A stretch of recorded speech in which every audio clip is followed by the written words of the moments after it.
ஒற்றுமை ஒரே இலக்கு.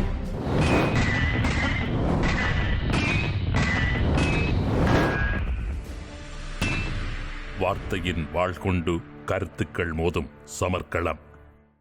என்ன பிரச்சனை என்று சொன்னால், ஒரு ஒரு பொது நிகழ்வு நடக்கும்போது நாங்கள் ஒரு விஷயத்தை நாங்கள் தெரிஞ்சு கொள்ளணும். போராட்ட அரசியல் ஒரு பொது நிகழ்வு நடக்கும்போது அந்த பொது நிகழ்வுக்கு பல்வேறு கருத்து இருக்கிறவர்கள் வந்து தங்களுடைய லீஃப்லெட்டை கொடுக்கறதுக்கோ தங்களோட கொடியை பிடிக்கிறதுக்கோ உரிமை இருக்குது. அந்த பொது நிகழ்வில் வந்து உங்களோட சேர்ந்து இயங்குறவர்கள் ஓகே இந்த கொடியை நான் ஏற்ற போகிறோம் என்று சொன்னால் இருக்குது. தமிழ் சொலிடாரிட்டி ஆர்கனைஸ் பண்ணின ஒரு ப்ரோட்டஸ்ட்டு வந்து நான் இந்த கொடியை ஏற்று அந்த பிள்ளைக்கு நினைவு செய்வோம் சொன்ன கூட நாங்கள் உடனடியாக செய்வோம் மட்டும் விட்டுறோம். இல்லை வாங்க இதே என்ன கேட்டுக்கொண்டிருக்கீங்க செய்ய மட்டும் விட்டு நாங்கள். இப்போ என்ன பிரச்சனைன்னு சொன்னால் அது நாங்கள் விட்டுறாங்கள் இல்லை, அதுக்கு அவர்களுக்கு உரிமை இருக்குது. இதுதான் பிரச்சனை. நாங்கள் விட்டுனாங்கன்னு சொல்கிறதா இல்லை, எல்லாருக்கும் உரிமை இருக்குது. நாங்கள் வந்து அதை தடை சொல்லலாது. நீங்கள் செய்கிற இது நான் ஏற்கனவே பேசியிருக்கிறோம் உங்களோட, இது தவறு, நீங்கள் அப்படி பிடிக்கலான்னு சொல்லி நீங்கள் அரசாங்கத்துக்காக வாதிடாங்க எங்கள் மத்தியில். ஸோ இதைத்தான் நாங்கள் அரசியல் ரீதியாக நாங்கள் சொல்ல வரோம் உங்களுக்கு திருப்பி. இது ஒரு பிளாக்மெயில், இது ஒரு வித பிளாக்மெயில். அதாவது உங்கள் பிரச்சனையில் நாங்கள் கதைப்பதாக இருந்தால் நாங்கள் சொல்கிறதை நீங்கள் கேளுங்கள், இல்லைன்னு சொன்னால் நாங்கள் கண்டுகொள்ள மாட்டோம் இன்றதுதான் யுஎன் இருக்கலாம், இங்கிலாந்து அரசாக இருக்கலாம், இலங்கை அரசாக இருக்கலாம், இவர்கள் எல்லாம் சொல்கிற பிரச்சனை. இதை ஏற்றுக்கொண்டு போகிற ஒரு அரசியல் தான் நாங்கள் எனக்கு அரசியல் விதவாத அரசியல் என்று சொல்கிறோம். இதை எதிர்த்து ஓடுகிற அரசியலை தான் போராட்ட அரசியல் என்று சொல்கிறோம். அவர்கள் மறுத்தாலும் நாங்கள் செய்ய வேண்டிய வேலைகள் சில இருக்குது. தேசிய கொடி என்றது எங்களை பொறுத்த வரைக்கும் அது எங்களுடைய ஒரு அடையாளம். அந்த அடையாளத்தை வந்து நாங்கள் அழிக்கவோ அல்லது அதை மறுக்கவோ முடியாது. தமிழனாகிய எல்லாருமாகிய நாங்கள் என்ன இப்போ தேசிய கொடி என்றது அதனுடைய தாற்பயம், அதனுடைய முக்கியத்துவம், அது எங்களுடைய இனத்தின் ஒரு அடையாளமாகத்தான் நாங்கள் கருதி கொண்டிருக்கிறோம். ஆகவே பிடிஎஃப் என்றது இதில் நான் அழுத்தமாக சொன்னேன். நானும் இதில் வந்து பிடிஎஃப்ல இருக்கிறேன், பிடிஎஃப்ல வேலை செய்து கொண்டிருக்கிறேன். ஆனால் அவர்கள்ட்ட கூட நானும் இதை கேட்டிருக்கிறேன் பல தடவை. தேசிய கொடி வந்து நீங்கள் பிடிக்கக்கூடாது என்ற பரவலாக மக்களுக்குள்ள இந்த கருத்து இருக்குது. ஆனால் தேசிய கொடியை அவர்கள் பிடிக்க வேணாம் என்று எங்கேயும் சொல்லவில்லை, நாங்களும் சொல்ல. தேசிய கொடியை பிடித்து கொண்டு தான் மக்கள் முள்ளிவாய்க்காலுக்கு வருகின்றார்கள். இதென்ற பிடித்து கொண்டு தான் வேறனும் எங்களோட தலைவற்ற படங்களையும் பிடித்து கொண்டு வருகின்றார்கள். சரி, மற்றது தேசிய கொடி இன்றைக்கு இந்த தேசிய கொடிக்காக இன்றைக்கு தேசிய கொடி மட்டும் எங்களுடைய அடையாளம் கிடையாது. அடையாளங்கள் என்றது எங்களுடைய அடையாளங்கள் பல இருக்குது. அந்த அடையாளத்துக்காக போராடினவர்கள் இன்றைக்கு அங்கே அந்த அடையாளங்கள் அழிந்து கொண்டிருக்கிறது. ஆகவே தேசிய கொடியை நாங்கள் எங்களுடைய நெஞ்சில் சுமந்து கொண்டு பல வேலைகளை செய்ய வேண்டிய ஒரு தேவை சர்வதேச சமூகத்துக்குள்ள இருக்குது. தம்பி போறோங்க, நீங்கள் உங்களை விட எனக்கு தேசிய கொடியை பற்றி தெரியும், தேசிய கொடியை இல்ல நீங்க அப்படி நீங்க சொல்லல, எனக்கு என்ன விட உங்களுக்கு தெரிய மாட்டேன் அந்த கருத்தை நீங்க வைக்கல. அது நான் அடிப்படையில இருக்கிறேன். இல்ல நான் வைக்கிறேன்னு சொன்னால் அது காரணம் எந்த தொடர்பும் இல்ல. நியூட்டனா இங்க வார இல்ல நான் அப்ப சம்பந்தன யாக்கு நல்லா தெரிய மாட்டேன் நான் சொல்லவா? இல்ல நான் சொல்றது கேளுங்க. தேசிய அவருக்கு 96 வயசு, 86 96 வயசு. தேசிய கொடி என்றீங்களே, இன்றைக்கு இந்த தேசிய கொடிக்காக போராடினவர்கள், இன்றைக்கு தேசிய கொடிக்காக போராடி மாண்டவர்கள், அந்த தேசிய கொடியை வந்து நாங்கள் தேசிய சண்டைக்கு போகும்போது தேசிய கொடியை பிடித்து கொண்டு சண்டைக்கு போகவில்லை. தேசிய கொடியை மனிதர்கள் சுமந்து கொண்டு தான் ஒவ்வொரு போராளிகளும் களத்தில் தம்பி வெயிட் பண்ணுங்க. களத்தில் போராடின ஒவ்வொரு போராளிகளுமே தேசிய கொடியை மனதில் சுமந்து கொண்டும் இந்த கரும்புலிகளும் தேசிய கொடியை கொண்டு போய் எங்களுடைய அடையாளம் என்று சொல்லி அங்கே போராட்டவர்கள் அல்ல. ஆனால் அதை சுமந்து கொண்டு தங்களுடைய உடல்களை சிதற வைத்தவர்களும். அண்ணா இது நாங்க மாறுது அண்ணா.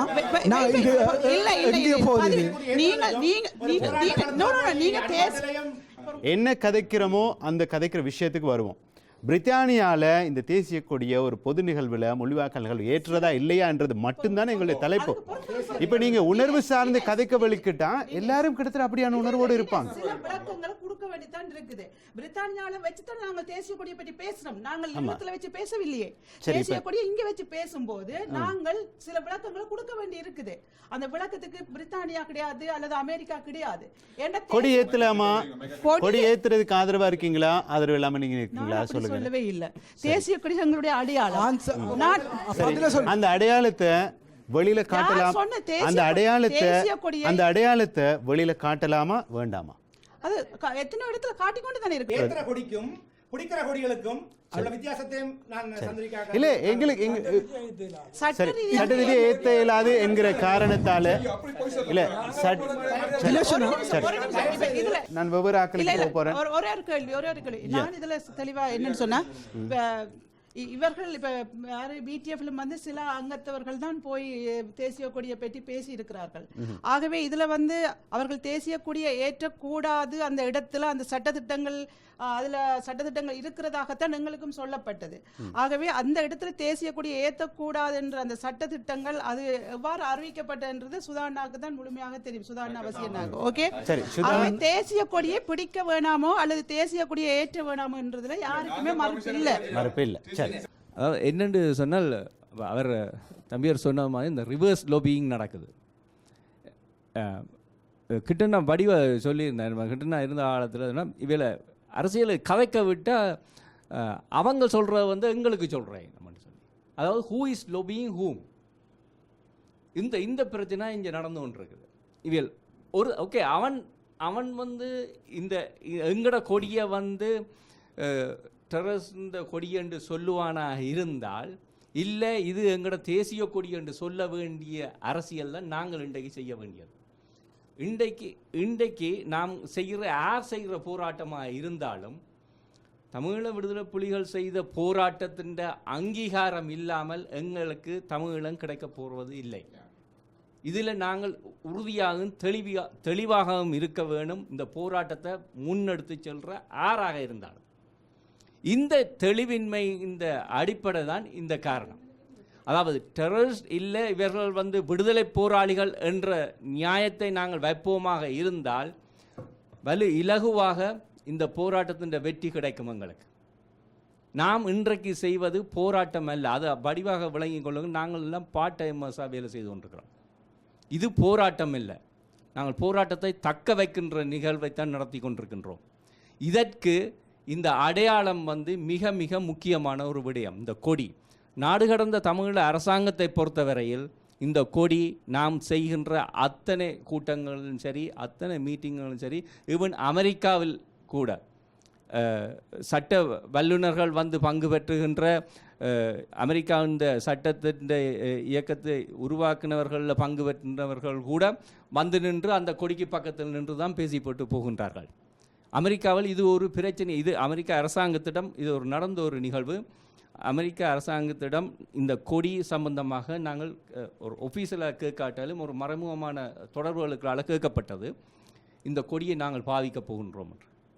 நீங்கள் இந்த கொடி பாவிப்பதில் தங்களுக்கு எந்த விதமான பிரச்சனையும் இல்லை. இது சொல்லப்பட்ட ஒரு உண்மை, இதுதான் உண்மை. இன்று வரையும் நாம் இந்த கொடியை பாவித்து கொண்டு தான் இருக்கிறோம், கொடி ஏற்றித்தான் செய்து கொண்டிருக்கின்றோம். என்ன சிறு சிறு கூட்டங்களில் கூட நாங்கள் செய்கின்றோம், விளையாட்டு போட்டிகளில் மேற்கொண்டோம். இதுவரை எந்த விதமான எங்களுக்கு இடைஞ்சலும் சட்ட ரீதியான இடைஞ்சல் கூட கிடைக்கவில்லை. நாடு கடந்த அரசாங்கம் தொடர்ச்சியாக இந்த கொடியை பாவிக்கிற ஒரு அமைப்பு என்கிற அடிப்படையில் சேகரனுடைய பார்வை. மக்களவையின் சார்பான ஒரு கருத்தை இங்கே தெரிவிக்கணும். ஒரு ஆதிகால மனிதர் ஒரு இடத்துலேருந்து இன்னொரு இடத்துக்கு இடம்பெயர்ந்து கொண்டு போயக்கல வந்து ஒளி அந்த அதிண்ட இலையை மேலே தூக்கி கொண்டு ஒரு தடியில் கட்டி கொண்டு போகிறார் என்றால் அவர் தந்த ஒரு கூட்டத்துக்கு ஒரு குறியுடன்ட்ட கட்டி கொண்டு போகிறாருன்றது தான் நாங்கள் படித்த படிப்பு. அவங்களுக்கே ஒரு தேசிய கொடி என்று சொல்லி ஒரு பெருமை ஒன்று இருக்குன்னு சொன்னால், ஒரு தமிழினம், ஒரு அழிக்கப்பட்டு கொண்டிருக்கிற ஒரு தமிழினம் நாங்கள் வந்து என்னத்துக்காக எங்களோட கொடியை நாங்கள் தூக்கக்கூடாது, நாங்கள் என்றைக்குமே எங்களோட கொடியை எங்களோட தேசிய கொடின்றதுக்கு வந்து எங்களோட பெருமையோடு நாங்கள் என்றைக்குமே நாங்கள் எந்தத்தான் எல்லா நிகழ்ச்சிகளும் நாங்கள் எந்தத்தான். இது எங்களோட மக்களவைன்ற ஒரு கருத்து. அவர்கிட்ட கொடுங்க. நீங்கள் சொல்லுங்கள், உங்களுடைய பார்வை சொல்லுங்கள். நீங்கள் மக்களவை அதாவது வந்து ஒரு இனம் அடையாளம் என்பது வந்து எல்லாருக்கும் ஒரு அடையாளம் தேவை. அந்த அடையாளம் வந்து எங்களுக்கு இந்த தேசிய கொடி தான். சரிയോ, இது வந்து விடுதலை புலிகள் என்ற கொடி வேறு, தேசிய கொடி வேறு. இந்த அடையாளத்தை விட்டுட்டு நாங்கள் எப்போதும் எங்கேயும் போக முடியாது. அந்த அடையாளத்துக்காண்டித்தான் நாங்கள் போராட்டம். தமிழினம் ஒரு தேசிய இன அங்கீகாரம்ன்றது முக்கியமான அடிப்படை சிந்தனவாதமாக நாங்கள் போராடுறோம். அந்த தேசிய இன அங்கீகாரத்துக்கு ஒரு கொடி இருக்குது. அந்த கொடி எல்லாராலையும், இங்கே மட்டும் இல்லை, நீங்கள் மலேசியாவுக்கு போனாலும் மொரிஷியஸுக்கு போனாலும் மொரிஷியஸில் இருக்கிற மக்கள் தங்களோட டிஷர்ட்டில் புளிச்சின்னத்தோடு தான் நிற்கிறான். இன்றைக்கு வரை நான் போன கிழமை போயிட்டு வந்தேன். அதே சின்னத்தோடு தான் இருக்கணும். ஆகவே அதாவது ஈழத்தமிழருக்கு அப்பாற்பட்டு அந்த சின்னத்தை அந்த மக்கள் ஏந்தினமாக இருந்தால் அதை நாங்கள் விட்டுட்டு நாங்கள் போக முடியாது. தமிழ் தேசிய கூட்டமைப்பினுடைய பிரித்தானிய கிளையின் சார்பில் சிவசுப்பிரமணியம் அவர்கள், ஐயா, அந்த கொடி விவகாரங்கள் பேசிக்கொண்டு இருக்கிறோம், உங்களுடைய கருத்தை சொல்லுங்கள். இந்த கொடி விவகாரத்தை பொறுத்தவரையில் நான் சந்தித்த சில பிரச்சனைகளை பற்றித்தான் சொல்ல வேண்டும். நான் இதில் பிடிஎஃப் ஆக்கள் சொல்கிறதுல பல விஷயங்களை நான் ஏற்றுக்கொள்கின்றேன். என்ன காரணம் என்று சொன்னால், உண்மையாகவே நீங்கள் பார்த்தீங்கள் என்று சொன்னால் இங்கு அகதிகளாக வந்து அரசியல் அடைக்கலம் கோருகிறார்கள்.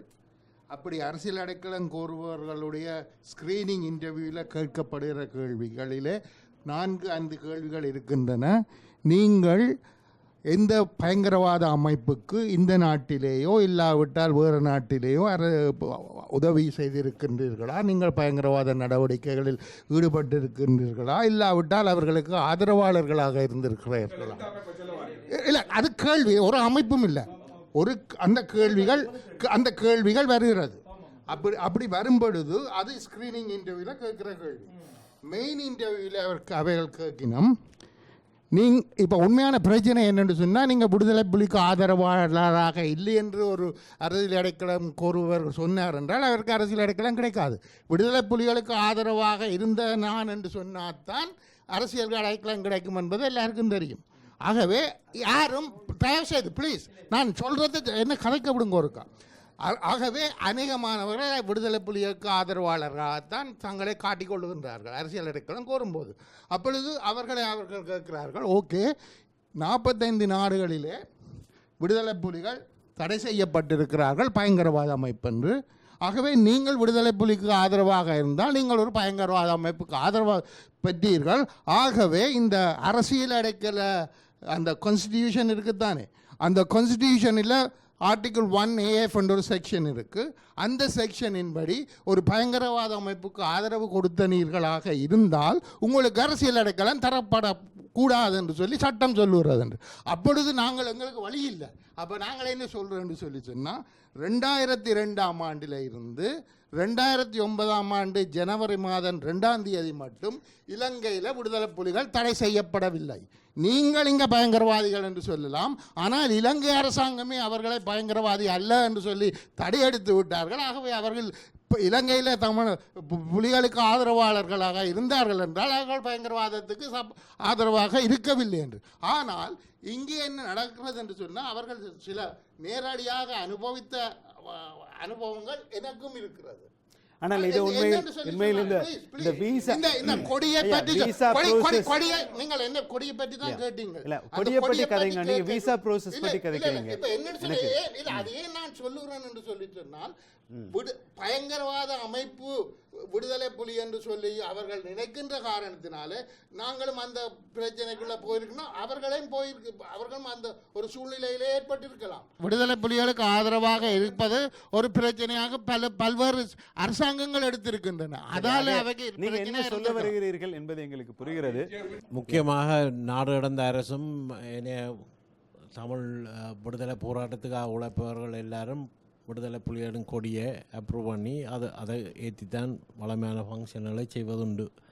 கூட்டணி செய்ய இல்லாமல் இருக்கிறதுன்றதை நாங்கள் அதை ஓரளவுக்கு ஏற்றுக்கொள்ளலாம். ஆனால் தமிழ் மக்களுடைய விருப்பம் முள்ளிவாய்க்காலில் நிச்சயமாக அந்த கொடி ஏற்றப்பட வேணுமென்ற விருப்பம். ஆனால் அது ஏதோ காரணத்துக்காக செய்யலாம் இருக்குன்னா அதை தனியாக வச்சு கதைக்கலாம். அப்படி இந்த இடத்துல இது கதைச்ச என்னடா இதில் உள்ளுக்குள்ளேயும் போய் பிரச்சனைகளை அலசி ஆராய வேண்டிய அவன் லீடர்ஸோட சேர்ந்து இருந்து கதைச்சி தான் தீர்க்க வேணும்னு நினைக்கிறேன். இதில் நாங்கள் அவை சொன்ன மாதிரிக்கும் ஏதோ ஒரு காரணத்துக்காக வேண்டி அவை செய்யணும். அது சில பேர் ஆனால் கன பேர் அதை வேறு வடிவங்களாயும் பார்க்கணும்.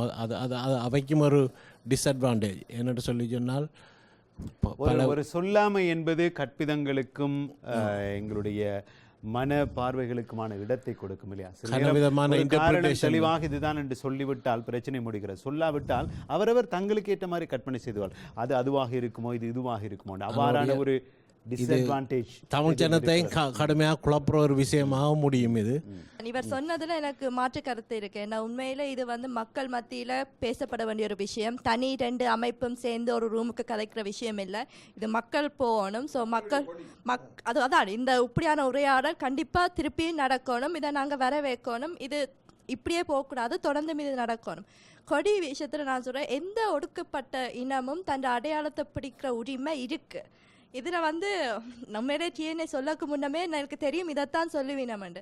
ஏன்னா அதில் என்ன நோட்டீஸ் பண்ணீங்கன்னா 2 விதமான அமைப்பு இங்கே இருக்குது. ஒன்று அரசாங்கத்தை சொல்கிறத கேட்டுட்டு போகிற ஒரு அமைப்பும், இன்னொன்று மக்கள் பக்கத்தில் இருந்து மக்கள் என்ன சொல்லினா அதை போய் நாங்கள் போராடி வென்றெடுக்கிறோன்னு சொல்கிற இன்னொரு அமைப்பு இருக்குது. ஸோ எங்களை பொறுத்த வரைக்கும் கண்டிப்பாக மக்கள் இந்த அடையாளம் மக்கள் பிடிக்கத்தான் வேணும்.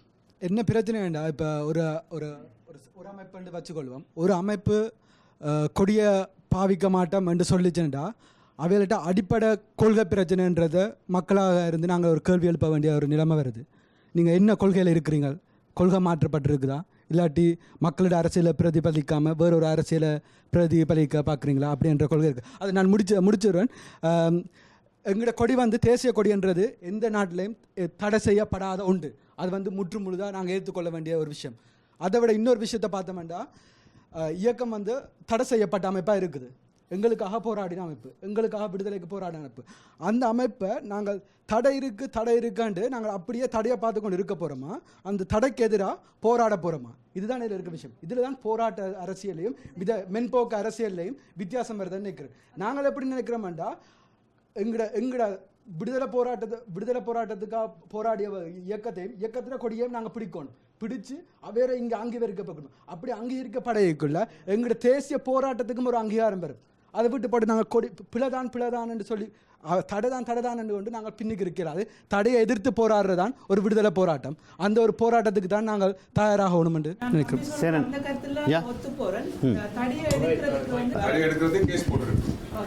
கேஸ் போடுறது மட்டும்தான் ஒரு தடையை எடுக்குமெண்டு எப்போ மக்கள் இப்போ நாங்கள் கேர்டிஷ் மக்களை பார்ப்போம். PKK என்ற ஒரு அமைப்பு தடை செய்யப்பட்டிருக்குது. ஓஜலான் என்ற தலைவரை ஃபோட்டோ அடித்து அவங்க தேசிய கொடி பிடிக்கிற அளவுக்கு ஓஜலான் என்ற ஃபோட்டோவை பிடிச்சு கொண்டு வரணும். அந்த மக்கள் எவ்வளவு அந்த தடையை உடைக்கணும் போராடினோம். ஏன்னா நாங்கள் வாசகத்தில் சொல்லிக்குள்ள போய்க்குள்ள கத்திக்கொண்டு போவோம். PKK தான் நாங்கள் தான் PKKன்னு கத்திக்கொண்டு போயினோம். இப்போ நாங்கள் எங்க தடை இல்லாத கொடிக்கே தடை இருக்காண்டு வாதிடுறோம்டா, எப்போ போய் இயக்கத்துக்கு மேலே இருக்க தடையை பற்றி காய்க்க போகிறோம்? நான் எங்கே நிற்கிறோம்? போராட்டத்துக்கு முன்னுக்கு போகிறோமா, போராட்டத்துக்கு பின்னுக்கு போகிறோமா, இல்லாட்டி போராட்டத்திலே நிற்கிறோமா, சொல்லி கொண்டே நிற்கிறோமா என்ற கேள்வியை மக்கள் தான் முடியும். ரத்தீஷ், என்ன பேர் உங்களோட பேர்? சதா. எனக்கு ரொம்ப சந்தோஷமாக இருக்கு. ஏன்னா நான் அன்று தொட்டு இன்று வரைக்கும் ஒரு விரும்புகிற விஷயம் இந்த போராட்டங்கள், எங்களுடைய இந்த போராட்ட பயணங்களில் இளையோர் சமுதாயம் வர வேணுமெண்டு. நாளைக்கு நாங்கள் போய்விடலாம், அல்லது நாளைக்கு எங்களுக்கு ஏதாவது ஒன்று நடந்து விடலாம். ஆனால் இந்த இளைய சமுதாயம் என்பது தான் நாளைய எங்களுடைய விடுதலை போராட்டத்தையும் கையில் எடுக்க வேண்டியவர்களாக இருக்கிறார்கள். அதுக்கு அனுபவம் உள்ளவர்கள் அவர்களை வழிநடத்த போக வேண்டிய ஒரு தேவை இருக்குது. ஆகவே எங்களுடைய இந்த விடுதலை புலிகளுடைய தடைகளை எடுப்பதற்காக போராட்டங்கள் இங்கே போராடுவதற்கு நிறைய விஷயங்கள் இருக்குது. ஆகவே இந்த இளையோர்கள், இங்கே இருக்கிற இளையோர்கள், சர்வதேச சமூகங்களில் இருக்கிற இளையோர்கள் இவர்களை போல முன்னுக்கு வந்து இந்த போராட்டத்தினுடைய இந்த தடைகளை எடுப்பதற்கு இங்கே உள்ள அரசாங்கத்தோட ஃபைட் பண்ணக்கூடிய ஒரு டேலண்ட் உள்ளவர்கள் இவர்கள்தான். ஆகவே இவர்கள் இந்த போராட்டத்தை எடுப்பதற்கான, இந்த தடைகளை எடுப்பதற்கான இதுகளுக்காக போராட வேண்டிய. பார்லிமெண்ட்டில் உங்களோட பிரதிநிதிகள் ஒரு மீட்டிங் ஒன்று கான்ஃபரன்ஸ் நடக்குது. கான்ஃபரன்ஸை முடிச்சுட்டு நாங்கள் கதைக்கிறோம். நாங்கள் சொல்கிறோம் ஒரு 5-6 இளையோர், 6 பேருக்கு இளையோர் மேலே இருக்கும் இருந்து கதைக்கிறோம். அண்ணா இது எங்களோட தேசிய கொடி, இதுக்கான எங்களுக்கு லீகல் ப்ரூஃபும் இருக்குது. ஒரு பேரிஸ்டர் வந்து ஒரு டாக்குமெண்ட் ப்ரூஃப் பண்ணி தந்திருக்கிறார். என்ன 2009 இந்த பிரச்சனை நடந்திருக்கு, இந்த கொடி பிரச்சனை. அப்போ ஒரு பேரிஸ்டர் வந்து ஒரு டாக்குமெண்ட் ப்ரிப்பேர் பண்ணியிருக்கேன், இந்த கொடைக்கு தடை இல்லையண்டு. அதை கொண்டு போய் கொடுக்கவும் இல்லை தடை இருக்கு. தடை இல்லாத கொடிக்கு நீங்க தடை உருவாக்குறீங்கன்னா நாங்கள் எங்க போய் உடைக்கிறது? இது என்ன எப்படி புரியுதுண்டானா, எங்கட அமைப்பு இது கேவலமா இருக்குது. எங்கட அமைப்பு எங்க கொடிக்கு தடை போடுது. தமிழ் அமைப்பு தமிழ் கொடிக்கு தடை போடுது. அப்படி தடை போட்டது கொடி ஏத்த மாட்டீங்கன்னா நாங்க என்ன சொல்றது? கொடிக்கு தடை இல்லாத கொடிக்கு தடையை உருவாக்கி அந்த தடையை நீக்க சொன்னா நான் தான் கோட் வைக்கணும். இது சிரிப்பு கேலிக்குரிய விஷயங்கள் இல்ல, நீங்களும் இதுல சிரிக்க கூடாது. இல்ல நான் அந்த சைடுல வரல. நான் சிரிப்பு வந்ததுக்குன்னா அந்த லாஜிக் தான் சிரிப்பு அது. சரியா? இப்போ இது நீங்க பாத்தீங்கன்னா இல்ல இல்ல அவர் இல்ல சொன்னது தெளிவா சொல்றேன். இல்ல அவர் சொன்ன லொஜிக் தான் சிரிப்பு வந்தது. நான் கொடி உங்களுக்கு தெரியும், எல்லாரும் நாங்கள் எப்படி ஃபீல் பண்ணோம்னு தெரியும். அதனால யாருடைய உணர்வு பெருசுன்னு நம்ம அளக்க தேவையில்லை. ஆனால் இல்லாத தடைக்கு தடையை கொண்டு வந்து அதை நீக்கிறது அப்படின்னு அந்த லொஜிக்கை கேட்டோன்னு சிரிப்பு வந்தது. அவ்வளவுதான். அது பர்சனலாக எடுக்காங்க. அக்கா நாங்கள் உங்களுக்கு எதிராக கதைக்கிறோம். நாங்கள் விடுதலை போராட்டத்தில் எல்லாரும் சேர்ந்து பயணிக்கணும்ன்றதுல நாங்கள் ஒரு நீங்க விரும்பினீங்கன்னா நீங்க ஒத்துக்கொள்ளணும். சரி, இப்போ நீங்கள் சொல்கிறதுல சரிதான். இப்போ நீங்கள் இப்போ பல விஷயம் சொல்கிறது சரி, ஓகே. இப்போ என்ன கேள்வி வைக்கப்பட்டிருக்கு உங்களுக்கு கண்டா அமைப்பு ரீதியாக அந்த இடத்துல செய்கிறேன். இப்போ நீங்கள் சொல்லுங்க பிடிஎஃப், அது நானும் இந்த நாட்டில் இருந்து பல்வேறு விதமான அரசியல் செய்திருக்கேன். தொடர்ந்து எத்தனை போராட்டங்களை இல்லை போடாத இடத்துலையும் போய் போட்டிருக்கிறோம், கணக்கு செய்து கொண்டு தான் இருக்கிறோம். சரி, இந்த நாட்டில் இது செய்யலாம் அது செய்யலான்னு சொல்கிறது யோசிச்சு சொல்லுங்க. ஓகே. ஆனால் இன்னொரு பிரச்சனை என்னென்னு சொன்னால் இவர்கள் என்ன கேட்குறாங்க, நீங்கள் பிடிக்காட்டி பிரச்சனை இல்லை, அவர்கள் அமைப்பு ரீதியாக இவர் வந்து பிடிப்பார், அவர் பிடிப்பார், போலீஸ் பிடிச்சா சொல்லுங்க இவர்கள் தான் பிடிச்சான்னு சொல்லி அவர்கள் ஜெயிலுக்கு போக தயாராக இருக்கிறார். என்னன்னா சில பேச்சாளர்கள் வந்து சட்டத்துக்கு தாங்கள் அடங்க மாட்டோம், நாங்கள் போராடி கொண்டு தான் இருப்போம் என்று சொல்லி அப்படி இருக்கிறோம். பிடிஎஃப் அப்படி இல்லை. இந்த நாட்டில் பதிவு செய்யப்பட்டு சட்ட ரீதியாக வேலை செய்து கொண்டு இருக்குது. அப்போ எங்களுக்கு வந்து நாங்கள் பிடிஎஃப் வந்து தேசிய கொடிக்கு எதிரான ஒரு அமைப்பு இல்லை. தேசிய கொடி கொண்டு வராக்களை வந்து அங்கே இவ சொல்கிற மாதிரி மறிக்கிறதும் இல்லை, பறிக்கிறதும் இல்லை. மக்கள் தேசிய கொடி கொண்டு வர்றது அது மக்களிட விருப்பம். ஆனால் பிடிஎஃப் வந்து எங்களுக்கு தந்த இந்த மெட்ரோபாலிட்டன் போலீஸ் ஸ்கொட்லாண்ட் யார்டோட நாங்கள் கதைச்ச இதில் நாங்கள் உங்களுக்கு இமெயில் பண்ணி விடுறோம். அதில் இருக்குது, தெளிவாக இருக்குது. அப்போ எங்களுக்கு சட்ட ரீதியான ஒரு சிக்கலை நாங்கள் ஃபேஸ் பண்ணுறதுக்கு நாங்கள் ரெடி இல்லை. அதனாடி நாங்கள் வந்து இங்கே உள்ள அரசாங்கம் என்றாலும் சரி வேறு நாடுகளோடையும் வந்து நாங்கள் ஒர்க் பண்ணி கொண்டிருக்கிற நாடி இதில் கவனமாக தான் இதண்டணும். அப்போ இதான் உங்களுடைய நிலைப்பாடு. நிலைப்பாடு தமிழர் ஒருங்கிணைப்பு குழுவால முள்ளிவாய்க்கால் நிகழ்வு இந்த வருடம் நாங்கள் செய்ய போகிறோம். என்ன காரணம்னு சொன்னால் எங்களுக்கு ஸ்கொட்லாண்ட் யார்டில் நாங்கள் பெர்மிஷன் எடுத்தது டவுனிங் ஸ்ட்ரீட் 10 டவுனிங் ஸ்ட்ரீட்டுக்கு முன்னால். அதாவது நாங்கள் நிகழ்வு தான் செய்ய போகிறோம், நாங்கள் போராட்டம் செய்யலையா. போராட்டம் செய்கிறேன்னு சொன்னால் பெர்மிஷன் எடுத்து செய்கிறது போராட்டம் இல்லை, அவன் பெர்மிஷனோட செய்கிறது போராட்டம் இல்லை. சரியா? நாங்கள் வந்து இந்த நிகழ்வை செய்ய போகிறோம், எங்களுக்கு பெர்மிஷன் இருக்குது கொடியேற்றி அதில் செய்கிறதுக்கு. அப்போ நாங்கள் உங்களை கேட்குறோம்னு சொன்னால் உங்களுக்கு சட்ட சிக்கலை பேஸ் பண்ண முடியலைன்னு சொன்னால் இவர்களுக்கு யாருக்காவது அதில் தடையிடாங்க. இது மக்களுடைய ஒரு பொது நிகழ்வு, அதை நாங்கள் சட்ட சிக்கலை எதிர்கொள்கிறோம். அதுக்கான பொறுப்புகளை நாங்கள் எடுக்கிறோம். நாங்கள் இந்த தேசிய கொடியை ஏற்றி இந்த பொது நிகழ்வை செய்கிறோம். நீங்கள் அதை செய்ய விரும்பினால் நாங்கள் தேசிய கொடியை ஏற்றி நீங்கள் செய்ய விரும்பினால் நாங்கள் அதுக்குரிய முழு ஆதரவை நாங்கள் தரோம். நீங்கள் உங்களை பதிவு செய்யப்பட்ட அமைப்புக்கு பிரச்சனை இருக்கு, பதிவு செய்யப்பட்ட வேற பதிவு செய்யப்படாத அமைப்பை பற்றி காய்க்கிறீங்க போல இருக்கு. எங்களோட அமைப்பும் பதிவு செய்யப்பட்டு தான் இருக்குது. இளையோர் அமைப்புன்ற அமைப்பு பதிவு செய்யப்பட்டிருக்குது. நாங்கள் நடத்துகிற போராட்டங்கள் எல்லாத்துலேயும் தேசிய கொடியை பாவச்சு கொண்டு தான் இருக்கிறோம். வருங்காலத்தில் நாங்கள் இயக்கத்துக்கு எதிராக இருக்க தடைகளை எதிர்க்க போராடுவோம். அதே மாதிரி அண்ணன் சிவந்தன் சொன்ன மாதிரி இந்த முறை டவுனிங் ஸ்ட்ரீட்டுக்கு முன்னுக்கு நாங்கள் தேசிய கொடி ஏற்றி இந்த முள்ளிவாய்க்கால் நாள் நிகழ்த்தப்படும். மக்கள் எல்லாரும் வந்து கலந்து கொள்ள. உண்மையில் பல முக்கியமான விடயங்களை பேசியிருக்கிறோம். இன்றைய பொழுது பேசியிருக்கிற இந்த உரையாடலில் எங்களுடைய சமூகத்தில் குறிப்பாக அரசியல் அமைப்புகள் மத்தியில் இருக்கக்கூடிய சில முக்கியமான எரிகின்ற பிரச்சனைகளை தொட்டிருக்கிறோம். இதனையெல்லாம் தாண்டி ஒரு மிகப்பெரிய கேள்வி தமிழர்கள் மத்தியில் இருக்கிறது. இந்த அமைப்புகள் பலவிதமான வித்தியாசமான கருத்துக்களை கொண்டிருந்தாலும் ஈழத் தமிழர்களுடைய விடுதலை, அவர்களுடைய உரிமை, அவர்களுடைய நல்வாழ்வு என்று வருகிற பொழுது அந்த விடயங்களில் ஒரு பொதுநோக்கோடு ஒரே நிலைப்பாட்டோடு இருக்கிறார்கள். ஆனால் நண்பர்களுக்கு இருக்கக்கூடிய சின்ன சின்ன முரண்பாடுகள். ஆனால் இந்த முரண்பாடுகளை களைந்து அல்லது இந்த முரண்பாடுகளுக்குரிய அந்த விசேஷ தனித்துவத்தை தன்னகத்தை வைத்து கொண்ட ஒரு சூழலில் இவர்கள் எல்லோரும் ஒரு காலத்தில் ஐக்கியமான ஒரு திசையில் ஒரு பாதையில் பயணிப்பார்களாம். இவர்களுக்கிடையில் இந்த நட்பு முரண்கள் பகை முரணாக மாறாத வண்ணம் ஒரு ஐக்கியம் உருவாகுமா? அத்தனை அமைப்புகளையும் தங்களையும் தக்க வைத்து கொண்டு தமிழர்களுடைய நோக்கத்துக்காக ஒரு பொது புள்ளியில் இணைவார்களாம். இந்த பெருங்கேள்விகளுக்கு இனிவரும் காலங்களில் இந்த அமைப்புகளோடு இணைந்து நாங்கள் பேசவிருக்கிறோம், அவர்களோடு உரையாடவிருக்கிறோம். ஆகவே இன்றைய பொழுது வந்து இணைந்து கொண்டு இவ்வளவு சிக்கல்களுக்கு மத்தியிலும் ஒரு பொது மேடையில் வந்து இவ்வளவு விடயங்களை பேசியமைக்காக அந்த அமைப்புகளுக்கு ஐபிசி தமிழ் சார்பில் அந்த பிரதிநிதிகளுக்கு எங்களுடைய தலைவணங்கி நன்றியை தெரிவித்துக் கொள்கிறோம். அந்த அடிப்படையில் தமிழர் ஒருங்கிணைப்பு குழு, பிரித்தானிய தமிழர் பேரவை, மக்களவை, நாடு கடந்த தமிழீழ அரசாங்கம், இன்னும் ஊடகவியலாளர்கள், அதே போன்று தமிழ் தேசிய கூட்டமைப்பு, பிரித்தானியா தொண்டு நிறுவனங்கள், தமிழ் தோழமை அமைப்பு, தமிழ் இளையோர் அமைப்பு, இன்னும் வந்திருந்த அத்தனை பேருக்கும் தனித்தனியாக உங்கள் அனைவருக்கும் எங்களுடைய நன்றி உரித்தாகட்டும். மிக இந்த உரையாடல்கள், இது போன்ற உரையாடல்கள் இன்னும் பல விடயங்களோடு மீண்டும் தொடரும். ஆகவே இத்தனை பேரோடும் நேர்கள், எங்களுடைய தொழில்நுட்பத்தில் உதவி புரிந்தவர்கள், தயாரிப்பில் என்று ஐபிசி தமிழ் சார்பில் அத்தனை பேர் சார்பிலும் உங்கள் அனைவருக்கும் நன்றி கூறி விடைபெறுகிறோம். மீண்டும் சந்திக்கலாம். அதுவரையில் நன்றி, வணக்கம்.